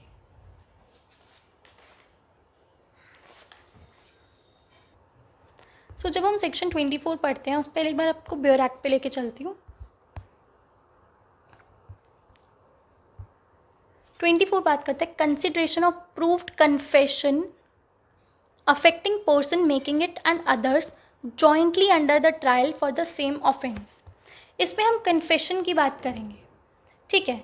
When more persons than one, यानी कि when more persons than one, एक बंदे से ज़्यादा अगर जॉइंट ट्रायल हो रहा है, एक या एक से ज़्यादा बंदे का इकट्ठा एक ही ट्रायल में दोनों पार्टीज़ को रखा जा रहा है अगर, तो अगर एक या एक से ज़्यादा बंदे को का जॉइंट ट्रायल हो रहा है सेम ऑफेंस के लिए, अगर मर्डर है तो मर्डर, थेफ्ट है तो थेफ्ट, दोनों पार्टीज़ का इकट्ठा ट्रायल चल रहा है और एक ही ऑफेंस के लिए, and a confession is made, एक बंदे ने कन्फेस कर दिया, ए और बी पार्टी थी, ठीक है, इन दोनों का जॉइंट ट्रायल चल रहा था एक ही ऑफेंस के लिए। मान लो ए ने कन्फेस कर दिया कि भाई मैंने भी क्राइम किया है और मेरे साथ साथ बी ने भी किया है। दोनों चीज़ें इंपॉर्टेंट हैं कि confession is made by any one of such persons affecting himself and some other of such persons is proved, then the court may take into consideration such confession as against such other person as well as against the person who makes such confession। ये simply क्या बोल रहा है कि अगर दो बंदों का जॉइंट ट्रायल चल रहा है और एक पार्टी ए और बी है, इसने भी अगर कन्फेस कर दिया, क्या कन्फेस कर दिया कि मैंने भी क्राइम किया है एंड बी ने भी, तो कोर्ट ये जो इसने खुद का अपना कन्फेशन किया ये तो कंसीडर होगा ही होगा, राइट। अब क्वेश्चन आता है कि क्या उसने जो अपने साथ साथ ये बोला है कि हाँ मेरे साथ साथ बी ने भी क्राइम किया था, क्या वो भी हम इसी एम्बिट में लेके चलेंगे या नहीं, या उसको भी कन्फेशन कंसीडर करेंगे। तो इसमें है कि कोर्ट चाहे तो, में लिखा है, यानी कि कोर्ट का डिस्क्रिशन है, discretion of, it's the discretion of court. Court को अगर लगता है कि हाँ ये भी सही बोल रहा है और इसको रिलाई किया जा सकता है, क्योंकि वो अपने आप को भी तो बोल रहा है ना, कि वो अपने आप को भी तो कन्फेस कर रहा है ना कि मैंने भी किया है, तो कोर्ट को अगर रिलायबल लगता है कि नहीं मुझे ऐसा लगता है कि सच बोल रहा है, अगर उसको सिर्फ इल्ज़ाम ही लगाना होता बी पे तो वो अपना नाम क्यों लेता, बट क्योंकि उसने अपने साथ साथ किसी और का नाम लिया तो इसका मतलब कहीं ना कहीं कुछ तो सच्चाई है। तो उस केस में क्या करती है कोर्ट, चाहे तो कंसीडर कर सकती है, ये टर्म बहुत इंपॉर्टेंट है, कंसीडर, चाहे तो कंसीडर कर सकती है उस कन्फेशन को बी के भी अगेंस्ट, ए के अगेंस्ट तो करेगी ही करेगी, बी के अगेंस्ट भी चाहे तो कर सकती है। अब कंसीडर वर्ड क्या है, कंसीडर का मतलब होता है चाहे तो एक ना उसमें ले सकती है, नोटिस में ले सकती है, ऐसा नहीं है कि रेलिवेंट फैक्ट है। हमने कहीं भी रेलिवेंट फैक्ट का आपने नोटिस किया हो तो कहीं भी रेलिवेंट फैक्ट का यूज़ नहीं किया सेक्शन 8 के अंदर, सेक्शन 24 के अंदर, ठीक है। हम हर जगह रेलिवेंट फैक्ट पढ़ रहे हैं, बट 24 के अंदर आपको रेलिवेंट जैसी कोई चीज़ नहीं दिखी होगी, क्योंकि हम इसमें ये नहीं कह रहे कि अगर एक बंदा अपने साथ साथ किसी और के अगेंस्ट भी कन्फेशन दे रहा है कि इसने भी किए, तो ये रेलिवेंट फैक्ट नहीं है अपने आप में, बट एक सिर्फ होता है ना वन ऑफ द थिंग्स की कोर्ट चाहे तो हल्का जोर दे सकती है, उसको कंसीडर कर सकती है। कंसीडर करना और रेलिवेंट फैक्ट होने में ज़मीन आसमान का फ़र्क है, ठीक है। फिर है कि इसके अंदर एक्सप्लेनेशन 1 बोलता है कि offence as use in this section includes the abetment and attempt to commit the offence. इसमें भी यही बात बोली गई कि अगर हम जब ऑफेंस की बात कर रहे हैं ना, कि दोनों का ट्रायल किया जा रहा है, मान लो ए है और बी है, ठीक है, ये दो पार्टीज थी, ए है एंड बी है, इन दोनों का इकट्ठे ट्रायल चल रहा है, जॉइंट ट्रायल चल रहा है ए एंड बी का, इसके ऊपर चल रही है कि इसने मर्डर कमिट किया है, ठीक है, और इस पे है कि इसने अटेम्प्ट किया था या फिर उकसाया था ए को मर्डर करने के लिए। तो अगर अबेटमेंट या फिर अटेम्प्ट का चार्ज है दूसरी पार्टी पे और एक के ऊपर है उस ऑफेंस को कमिट करने का, तो हम दोनों को सेम पोजीशन पे रखते हैं। ऐसा नहीं रखते कि नहीं उसने क्राइम किया थोड़ी, उसने मर्डर किया थोड़ी, उसने तो सिर्फ अटेम्प्ट किया था, उसने तो सिर्फ अबेटमेंट किया था। नहीं, आपको अगर पता हो तो सिर्फ अटेम्प्ट करना या सिर्फ उकसाना ये भी अपने आप में ऑफेंस है। इसलिए हम कह रहे हैं कि जब हम यहाँ पे ऑफेंस वर्ड यूज़ कर रहे हैं तो उसका लिटरली यही मतलब नहीं है कि ऑफेंस किया ही हो, बल्कि उसके साथ साथ अगर एक पार्टी ने मर्डर किया है और दूसरी ने उसका अटेम्प्ट या अबेटमेंट किया और इन दोनों का साथ में ट्रायल चल रहा है तो उसको भी हम जॉइंट ट्रायल के ही एम्बिट में कंसीडर करेंगे। ठीक है, तो अब इस दौरान अगर बी कन्फेस कर देती है अपना क्राइम भी और इसका क्राइम भी, तो इसके क्राइम को भी कंसीडर कोर्ट चाहे तो कर सकती है।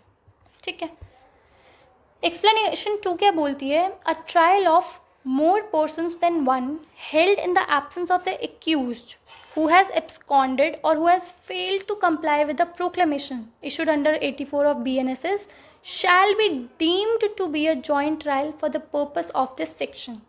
मान के चलो अगर दो पार्टीज़ हैं A and B, X and Y ले लो, ये तो है, इसका तो चल रहा है ट्रायल। ठीक है, इसके ऊपर भी सेम बना हुआ है, ऑफेंस बना हुआ है, सेम ऑफेंस के अंदर इसके ऊपर भी चार्जेस लगे गए हैं, बट ये जो है भाग गया। ठीक है, ही इज़ एब्सकॉन्डेड, उसका कुछ अता पता नहीं है वो कहाँ है क्या है। तो तब भी ये एक्सप्लेनेशन इतना बोल रही है कि तब भी हम मान के चलेंगे कि जो एक्स है और वाई है इनका जॉइंट ट्रायल ही चल रहा है। यानी कि अगर इस दौरान अगर एक्स कन्फेस करती है अपने अगेंस्ट भी और वाई के अगेंस्ट भी, तो वो भी कंसीडर, वाई के अगेंस्ट भी दिया गया confession would be considered bye the court. Court चाहे तो उसको भी कंसीडर कर सकती है। हम उसका वेट नहीं करेंगे कि कब वो वापस आएगा और तब हम मानेंगे कि जॉइंट ट्रायल है या नहीं। इससे हमें क्या पता चलता है कि फिजिकली प्रेजेंट होना ज़रूरी नहीं है। दोनों के ऊपर अगर चार्जेस भी लगे हैं ना सेम ऑफेंस के लिए, और अगर एक पार्टी भागी हुई है तो उसकी सज़ा दूसरे को क्यों मिले? ठीक है, तब भी हम जॉइंट ट्रायल ही मान के चलेंगे। ये है हमारा सेक्शन। और ये जो एक्सप्लेनेशन 2 है ना, इसमें जो ये चीज़ लिखी गई है ये हमारी अभी ही ऐड ऑन हुई है BSA में। It was not there. अगर आपने पढ़ा हो इंडियन एविडेंस एक्ट तो उसके अंदर जो भी सेक्शन 24 का कॉरेस्पॉन्डिंग प्रोविज़न था ना, उसके अंदर हमें ये चीज़ देखने को नहीं मिलती है। ठीक है, 24 के कॉरेस्पॉन्ड में था हमारा सेक्शन 30। अगर इंडियन एविडेंस एक्ट देखेंगे तो वहाँ पे ये चीज़ नहीं दी गई है। ठीक है, तो ये जो है हमारा न्यूली ऐड ऑन हुआ है, तो मार्क कर लीजिएगा। कई बार पूछ सकते हैं कि क्या ये पहले था या नहीं, या कुछ चेंज हुआ है, तो आपको पता होना चाहिए कि ये चीज़ अभी डाली गई है एब्सकॉन्डेड वाली चीज़, कि अगर भाग भी जाता है बंदा तब भी हम उसको जॉइंट ट्रायल के एम्बिट में ही रखेंगे। क्लियर? एक बार इलस्ट्रेशंस देख लेते हैं फिर हम चलेंगे अपने कंटेंट पे। A and B are jointly tried for the murder of C। A और B हैं, इनका जॉइंट ट्रायल चल रहा है किस सेम ऑफेंस में? मर्डर के ऑफेंस में, कि उन्होंने C का मर्डर किया है। अब it is proved that A said कि B and I murdered C। अब इसमें से एक A पार्टी आती है, एक A बंदा जो है, एक एक्यूज आता है, वो बोलता है कि B और I मतलब मैंने और B ने मिल के मर्डर किया है C का। तो कोर्ट चाहे तो may consider the effect of this confession as against B। अपने A के अगेंस्ट तो इम्प्लाइड है, वो तो चाहे तो कोर्ट कंसीडर करेगी ही करेगी। क्वेश्चन ये आता है ना कि क्या उसने जो B का भी नाम लिया है कन्फेशन के दौरान, क्या उसके अगेंस्ट कंसीडर किया जाएगा? तो ये कोर्ट की मर्जी है, उसको ठीक लगेगा, रिलायबल लगेगा, तो court will definitely consider the confession as against B also. ठीक है, अब ये वाला B इलस्ट्रेशन देखो। A is on his trial for the murder of C। इसमें A का ट्रायल चल रहा है सिर्फ। There is evidence to show that C was murdered by A and B। Court को इन्वेस्टिगेशन के दौरान मान लो पता चलता है कि B नाम का व्यक्ति भी इन्वॉल्व था। अब जो है B जो है वो खुद ही आ जाता है एक दिन और कोर्ट को बोलता है कि मैंने और A दोनों ने मिलके C का मर्डर किया है। तो अब ये स्टेटमेंट क्या कन्फेशन है? तो this statement may not be taken into consideration by the court against A as B is not being jointly trial. हमारी मेन जो कंडीशन थी जॉइंट ट्रायल की, अब केस सिर्फ चल रहा है, ट्रायल सिर्फ चल रहा है A का। ठीक है, अब वो खुद कन्फेशन दे तो अलग बात है। अब एक B बंदा है जिसका कोई ट्रायल ही नहीं चल रहा, वो तो बाहर नॉर्मल घूम रहा है, वो अगर आके कन्फेस कर देता है कि मैंने और A ने दोनों ने मिल के क्राइम किया है, ठीक है, तो उसको हम नहीं कंसीडर करेंगे इस एम्बिट में क्योंकि उसका ट्रायल नहीं चल रहा। तो it is technically not a joint trial. ठीक है, तो उसको कंसीडर नहीं करेगी कोर्ट। क्लियर। अब आओ हमारे इस पे, हम अगर एसेंशियल्स देखें, हम सेक्शन 24 के अंदर एसेंशियल्स देखते हैं तो क्या नज़र आएंगे हमें कि 2 या 2 से ज़्यादा एक्यूज्ड इन्वॉल्व होने चाहिए, उन दोनों का जॉइंट ट्रायल, इकट्ठा ट्रायल चल रहा हो एक ही ऑफेंस के अंडर, जिसके अंदर हमने एक्सप्लेनेशन 1 में पढ़ा कि उसके अंदर अबेटमेंट और अटेम्प्ट दोनों इंक्लूड हो जाएंगे ऑफेंस की एम्बिट में। ठीक है, तो 2 से ज़्यादा लोग हों जॉइंट ट्रायल में सेम ऑफेंस के लिए, एंड देन अगर उसमें से एक एक्यूज कन्फेस कर देता है ना अगेंस्ट बोथ, यानी अपने अगेंस्ट भी और दूसरे पर्सन के लिए भी कन्फेस कर देता है, तो then such confession can be considered against other also. तो दूसरे के अगेंस्ट भी कंसीडर किया जा सकता है, कोर्ट चाहे तो। में डिस्क्रिशन है, कंसीडर करे ना करे, it is the discretion of court. तो हमने कहीं भी रेलिवेंट फैक्ट का यूज़ नहीं किया है, तो हम यही ध्यान में रखेंगे कि कोर्ट चाहे तो ना नज़र मार सकता है, कंसीडर कर सकता है। ये नहीं कह रहे हम कि वो रेलिवेंट फैक्ट है दूसरी पार्टी के अगेंस्ट, नहीं। एक्सप्लेनेशन 2 क्या बोलती है, हम ऑलरेडी पढ़ चुके हैं एब्सकॉन्डेड वाला प्रोविज़न, कि उसको भी हम जॉइंट ट्रायल ही कंसीडर करेंगे अगर एक पार्टी भागी भी हुई है तो। और ये न्यूली एडेड इन हमारे BS से, it was not present in Indian evidence act. ठीक है, अब हम चलते हैं एक केस के ऊपर। ठीक है, ये वाला केस देखते हैं, हमारा Mohammad Khalid versus state of West Bengal, 2002 Supreme Court का केस है। इसमें ना एक लैंडमार्क केस को रिलाई किया गया और जजमेंट दी गई। इसमें मतलब कोई नई बात नहीं बोली गई। इस केस के अंदर उन्होंने डायरेक्टली ये जो Kashmira Singh versus state of MP है ना हमारा सुप्रीम कोर्ट का केस 1952 का, this is the landmark judgement and very very important for you guys. तो उसने इसी को रिलाई करके सेम पॉइंट्स रिपीट किए। ठीक है, इसमें मैं मार्क कर रही हूँ because it is very very important for you guys. इस केस के अंदर सेक्शन 24 के कुछ एसेंशियल्स बताए गए। ये बोला गया कि ये जो कन्फेशन की बात कर रहे हैं हम, पहली बात तो इट शुड बी प्रूव्ड। ये नहीं कि सिर्फ कन्फेस कर दिया, इसको प्रूव होना भी ज़रूरी है। दूसरी चीज़, such confession is not an evidence under section 3 Indian evidence act. पहली चीज़ तो कि अगर कोई कन्फेस कर रहा है अपने और दूसरे एक्यूज के अगेंस्ट, तो पहली चीज़ तो वो प्रूव की जानी चाहिए। सिर्फ बोलने से, कन्फेस करने से काम नहीं चलेगा, it should actually be proved.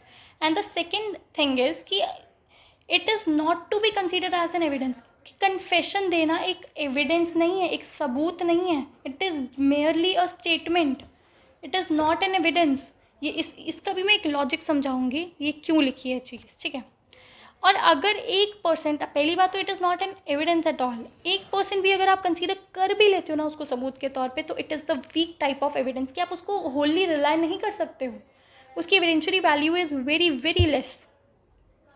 और जॉइंट ट्रायल होना चाहिए सेम ऑफेंस के लिए, ये तो हमने पढ़ लिया। Such confession can only be use for corroboration, can not be the sole basis of conviction. जो हम बार बार ये कंसीडर्ड वर्ड यूज़ कर रहे थे ना, इसमें हमने यही देखा कि कहीं पे भी ऐसा नहीं लिखा कि ये वाला कन्फेशन विल बी इनफ, कि भाई अगर ये कन्फेस कर दिया गया तो बस हम कन्विक्ट कर सकते हैं, सामने वाली को पनिशमेंट दे सकते हैं। No, this is not the case. हम इसको सिर्फ इस कन्फेशन वाली चीज़ को सिर्फ corroboration के लिए यूज़ करते हैं, यानी कि सिर्फ सपोर्टिंग एविडेंस की तरह यूज़ करते हैं, कि अपने आप में सफिशिएंट नहीं है सामने वाली पार्टी को पनिशमेंट देने के लिए। हम corroboration क्या होता है कि जब पहले भी इसने यही बात बोली हो और बाद में भी अगर ऐसा कोई सेम फैक्ट सामने आ जाता है जिससे ये दोनों चीज़ें मैच कर जाती हैं, तो तब हम बोलते हैं corroborate करना। ठीक है, यहाँ मान लो इसने यहाँ पे कन्फेस किया, कल को जाके सामने वाला भी कन्फेस कर दे, दूसरा एक्यूज भी, या फिर कोई और फैक्ट सामने आ जाए जिससे क्लियर हो जाए कि हाँ ये दोनों इन्वॉल्व थे, तो ये दोनों जब चीज़ें मैच हो गई तो हम corroboration की तरफ कर सकते हैं। corroboration का सिंपल मतलब है कि हमें एक एडिशनल एविडेंस भी तो चाहिए, सिर्फ कन्फेशन से काम थोड़ी चलेगा, एडिशनल सब्सटैंशियल एविडेंस चाहिए होता है, तब जाके हम कन्विक्ट कर सकते हैं। अकेले कन्फेशन होना is not an evidence, it is not sufficient also. तो सच कन्फेशन ये गलत हो गया, मे आएगा। सच कन्फेशन मे बी कंसीडर्ड, ठीक है, not relevant fact, but court चाहे तो कंसिड्रेशन में ले सकता है। अब इससे रिलेटेड एक दो क्वेश्चंस कि क्या एकम्प्लिस एक विटनेस है, तो द आंसर इज़ येस। हम पढ़ चुके हैं कि एकम्प्लिस इज़ अ विटनेस, उसको विटनेस तो कंसीडर करेंगे। हमने पढ़ा था ना कि एकम्प्लिस कौन होता है, कोई ऐसा बंदा जिसने क्या किया है किसी सामने वाले, अच्छा कि कंप्लेस स्टार्ट हो गया, रुको, वेट, अभी ये वाला क्वेश्चन नहीं पढ़ेंगे हम, ये अलग कॉन्सेप्ट है। अभी हम को एक्यूज की बात कर रहे हैं 24 के अंदर, तो हम वहीं तक स्टिक रहते हैं क्योंकि ये वाला पार्ट हम कल करेंगे एक फ्रेश माइंड से, ठीक है। अब मैंने आपको यहाँ पे ये बताया था कि ये जो हम लिख रहे हैं ना, such confession is not an evidence, ये वाली चीज़ मैंने कहा था मैं आपको समझाऊंगी, तो पहले हम यही क्लियर करते हैं। जब भी हम कन्फेशन की बात करते हैं ना, कन्फेशन तो आपको पता है क्या होता है, कन्फेस कबूल कर लेना कि मैंने ये चीज़ की है या मैंने ये क्राइम किया है, सिंपली उसको हम बोलते हैं कन्फेशन। अब अगर केस चल रहा है स्टेट वर्सेस ए और बी का, तो ये आपस में क्या है, को एक्यूज, इतना आपको समझ आ गया होगा, ठीक है। अब अगर एक पार्टी आके कन्फेस कर देती है, मान के चलो ए है, ठीक है, इसने कन्फेस कर दिया, क्या कन्फेस किया,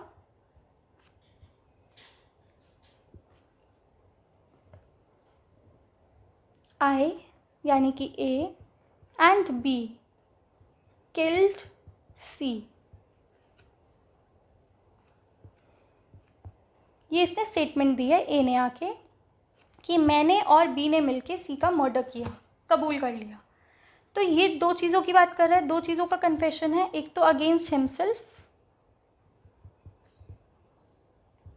एंड साथ ही साथ वो अगेंस्ट बी है ना, हाँ, दूसरी पार्टी, तो वो अपने अगेंस्ट भी कन्फेशन दे रहा है और सामने वाली पार्टी के अगेंस्ट भी, ठीक है। तो हम ये कहना चाह रहे हैं कि जो ये अपने टुवर्ड्स ये बात कर रहे हैं ना कन्फेशन देने की, ये तो हमें क्लियर है, उसके लिए तो मतलब उसको कंसीडर किया ही जाएगा।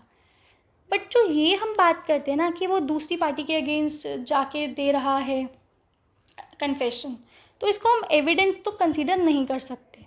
पहली चीज़, it is not evidence at all, ठीक है। इसके साथ आपको क्या याद रखना है कि जो कन्फेशन टर्म है ना, ये हमेशा ट्रायल के पहले होएगी, before the stage of trial, यानी कि जब पुलिस के पास मैटर है, इन्वेस्टिगेशन के टाइम पे या ट्रायल होने से पहले, यानी जब चार्ज फ्रेमिंग करता है ना कोर्ट, उससे पहले पहले आप कन्फेशन टर्म का यूज़ कर सकते हैं। लेकिन ट्रायल के बाद क्या होता है ना, everything is based upon evidence. Evidence term जो आती है, एविडेंस का जो रोल आता है वो ट्रायल के टाइम पे ही आता है, उससे पहले इसका कोई रोल नहीं है, ठीक है। अब इसके लिए मैं आपको एक बहुत अच्छा एग्जाम्पल देती हूँ जिससे आपको ना पूरी पिक्चर क्लियर हो जाए। तो अब क्या होता है, मैं आपको एक एग्जाम्पल देती हूँ। देखो, ये चल रहा है, हम कन्फेशन का कॉन्सेप्ट समझ रहे हैं,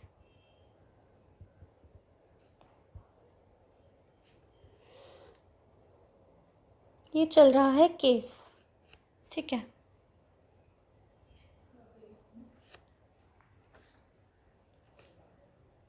यहाँ पे मान लो एफआईआर फाइल हुई, यहाँ इन्वेस्टिगेशन चल रहा है, यहाँ पे पुलिस रिपोर्ट फाइल होगी, फिर यहाँ पे मान के चलो चार्ज फ्रेमिंग की स्टेज आ गई, फिर चलेगा ट्रायल और फिर बाद में जजमेंट वगैरह, बात की बात है, हमें सिर्फ यहाँ तक जानना है।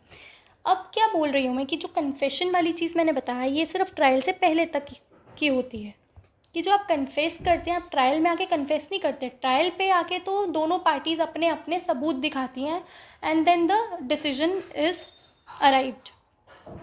तो जो ये कन्फेशन वाली चीज़ है ना, ये होती है हमेशा ट्रायल स्टेज से पहले, यानी कि इस स्टेज से पहले तक कभी भी पार्टी आके कन्फेस कर सकती है, एक्यूज आके कभी भी कन्फेस करता है। इसके बाद नो कॉन्सेप्ट ऑफ कन्फेशन, इसके बाद तो बात होती है सिर्फ सबूतों की। ट्रायल स्टेज पे तो it's all about evidences, both parties will come and present their evidences, और उसके बेस पे the decision has to be arrived. इसके बाद से कोई कन्फेशन का कोई स्कोप ही नहीं है। तो अगर हम और डिटेल में पढ़ें तो जो कन्फेशन होता है ना, अगर बिल्कुल डिटेल में पढ़ना है तो वो सिर्फ यहाँ तक पॉसिबल है, चार्ज फ्रेमिंग से पहले पहले तक। क्योंकि चार्ज फ्रेम होते ही, चार्ज फ्रेमिंग कौन करता है? कोर्ट करता है। तो चार्ज फ्रेमिंग होते ही ट्रायल हम मान लेते हैं शुरू हो गया। तो before charge framing confession can be made. ये है आपकी इम्पॉर्टेंट चीज़ जो आपको जानने की ज़रूरत थी, कि हम जो यहाँ पे बोल रहे हैं ना कि such confession is not an evidence under section 3 Indian evidence act. तो हम क्यों बोल रहे हैं it is not an evidence? क्योंकि एविडेंस तो हम ट्रायल में देते हैं, और जो कन्फेशन है ये तो बिफोर ट्रायल स्टेज होता है, इसलिए हम इसको कन्फेशन तो नहीं मानेंगे। और अगर 1% मान भी नहीं तो it's a very weak type of evidence. तो technically it is not an evidence, जो मैं आपको समझाना चाह रही थी पॉइंट। अब आप पता है आपको कन्फेशंस भी बहुत तरीके के होते हैं, अभी डिटेल में जाने की ज़रूरत नहीं है, बट चलो एक मोटा मोटा समझा देती हूँ। एक होता है बिफोर पुलिस ऑफिसर अगर दे रहे हो तो उसकी तो रेलिवेंट तो होता है वो, but it is not of substantive value, no evidentiary, not. ये सब डिटेल्स रहने दो, आप सिर्फ इतना समझो। एक होता है पुलिस ऑफिसर के सामने अगर कन्फेशन किया गया हो, एक होता है जुडिशियल कन्फेशन, एक होता है एक्स्ट्रा जुडिशियल कन्फेशन। तो पहली बात तो अगर आप पुलिस के आगे कन्फेस कर रहे हो तो ये तो हम आगे जाके पढ़ेंगे, it is relevant but it is not of any evidentiary value, नहीं होती इसकी। अब बात आती है दो तरीके के कन्फेशंस। एक होता है जुडिशियल कन्फेशंस, जो आपको नाम से पता चल रहा है, बिफोर मजिस्ट्रेट। अगर आप मजिस्ट्रेट के आगे कन्फेस करते हो तो उसको बोलते हैं judicial confessions. And the extra judicial confessions होते हैं जो आप अदर देन मजिस्ट्रेट अपने दोस्त को दे दिया, अपने किसी रिलेटिव को, भाई को, बहन को, मम्मी के आगे कुछ कन्फेस कर दिया कि मैंने ये क्राइम कर दिया, ये होता है एक्स्ट्रा जुडिशियल कन्फेशंस। ठीक है, तो जुडिशियल कन्फेशंस क्या, पुलिस ऑफिसर के आगे अगर आप जाके बोल रहे हो कि मैंने क्राइम किया तो उसकी कोई वैल्यू नहीं है। जुडिशियल कन्फेशंस क्या होते हैं? जब पुलिस ऑफिसर लेके जाती है, मान लो ए एक्यूज है, उसने बोला कि आई वांट टू कन्फेस, तो पुलिस ऑफिसर क्या करेगी? उसको जुडिशियल मजिस्ट्रेट के पास लेके जाएगी। जब ये जुडिशियल मजिस्ट्रेट को कन्फेस कर देगा तो उसे बोलेंगे जुडिशियल कन्फेशन। ठीक है, तो इसलिए मैं बोल रही हूँ कि कन्फेशन वाली जो चीज़ है वो हमेशा बिफोर ट्रायल होती है, और ट्रायल से पहले जो भी चीज़ें हैं उसको हम एविडेंस नहीं बोलते हैं। एविडेंस तो हम ट्रायल स्टेज के बाद ही शुरू करते हैं, दोनों पार्टीज अपने अपने एविडेंसेस पेश करती हैं, and then the decision is arrived. So this was all about it, कि को एक्यूज तक के कॉन्सेप्ट्स क्लियर हैं। ठीक है, अब एक बार बस एक समरी ले लेते हैं कि जो भी हमने पढ़ा, कि हमने इतना पढ़ा को एक्यूज के कॉन्सेप्ट में कि अब अगर मान के चलो स्टेट वर्सेस जो ए एंड बी चल रहा है, ठीक है, ए ने कन्फेस किया, क्या कन्फेस किया ए ने आके?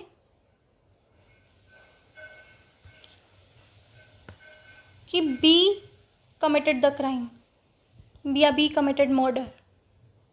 तो क्या ये 24 के एम्बिट में आएगा? द आंसर इज नो, क्योंकि साफ साफ लिखा हुआ है 24 में कि कन्फेस जब वो कर रहा हो अगेंस्ट हिमसेल्फ प्लस अदर, तो ये अपने आप के अगेंस्ट तो कर ही रहा है। इसका मतलब सीधा मतलब क्या है कि अपने ऊपर से बर्डन हटाना चाह रहे हैं, हम कैसे रिलाई करें उस पर? तो it will not come under the ambit of 24 BS से। अब द क्वेश्चन इज, अब मैं समझाना चाहती हूँ आपको इसकी एविडेंशियरी वैल्यू क्या होगी। दो सिनेरियोज लेंगे और उसी में आपको सब समझ आ जाने वाला है। अब मान के चलो state versus A and B चल रहा है हमारा केस। ठीक है, अगर मान के चलो ये है हमारा केस चल रहा है, ये हमारी चल रही है ट्रायल।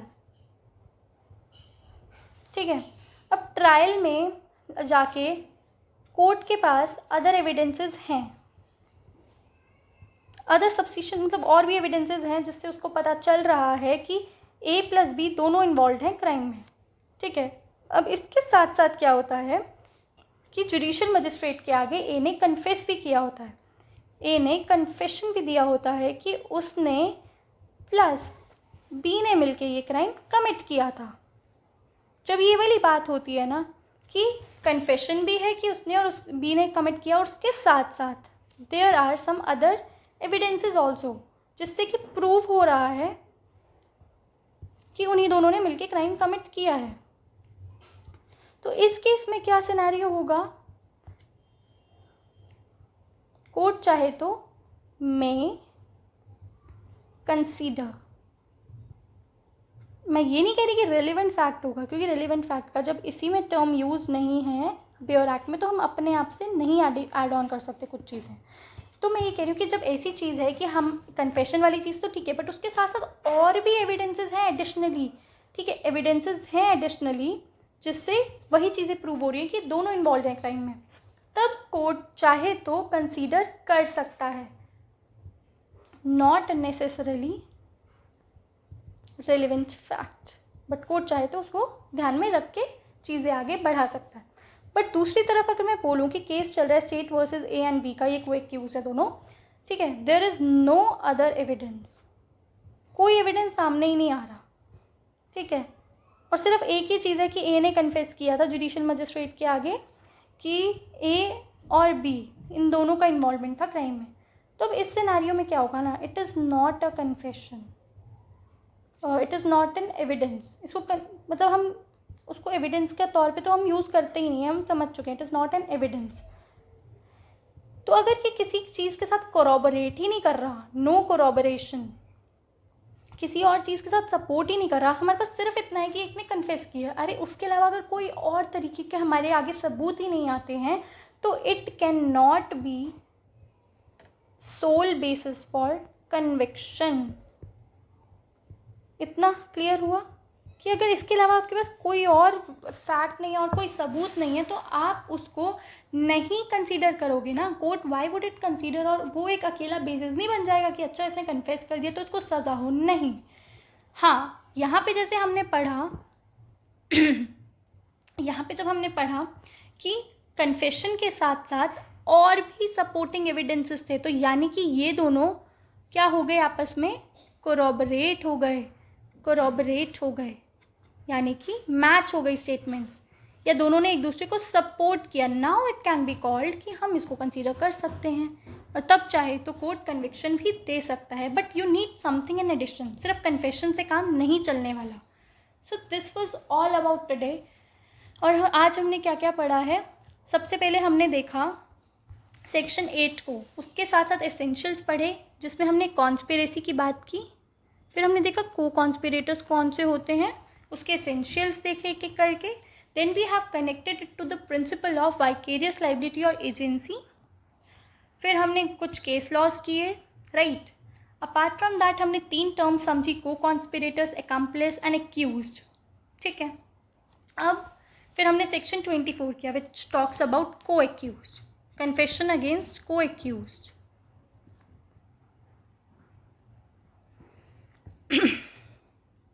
इसमें हमने बात की कन्फेशन क्या है, को एक्यूज क्या है, और क्या पोजीशन होती है, क्या हम वैल्यू एविडेंशियरी वैल्यू देते हैं कि अगर कोई कन्फेशन देता है को एक्यूज की, तो हमें ये कंक्लूजन मिला कि there must be some supporting evidences जो कोरॉबरेट कर सके। A lone confession is not suitable, it is not sufficient and it is not considered to be the sole evidence for conviction। हमें साथ साथ कुछ ना कुछ चाहिए होता है। फिर हमने 24 के कुछ एसेंशियल्स देखे, एक केस लॉ पढ़ा which is landmark judgement, Kashmira Singh की जजमेंट पढ़ी, उसमें क्या क्या बात की गई कन्फेशन के अगेंस्ट।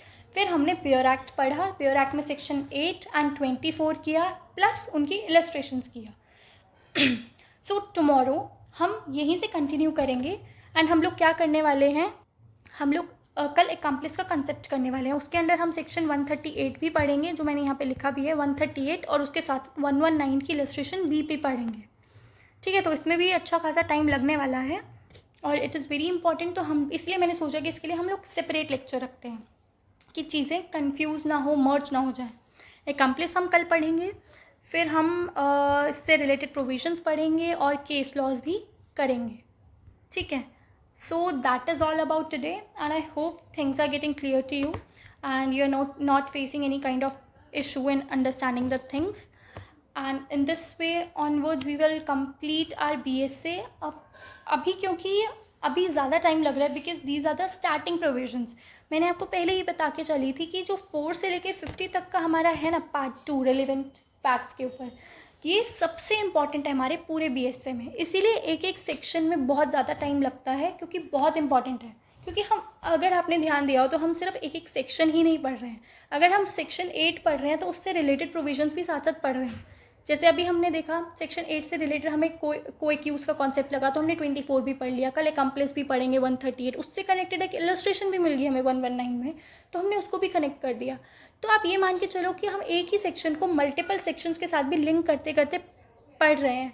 इसीलिए हमें टाइम भी लग रहा है और which is important for you guys. क्योंकि सिर्फ एक एक सेक्शन पढ़ाती जाऊँ तो उससे कोई मज़ा भी नहीं आएगा और मतलब फ्रूटफुल भी नहीं होगा कि अगर हम सेक्शन 1 पढ़ लिया, चलो कल 2 पढ़ेंगे, कल 3, ऐसे करते करते मैं एक दिन में चाहूँ तो 10-10 सेक्शंस भी कंप्लीट करा सकती हूँ. क्योंकि आपने खुद देखा होगा BSA में बहुत छोटे सेक्शंस हैं.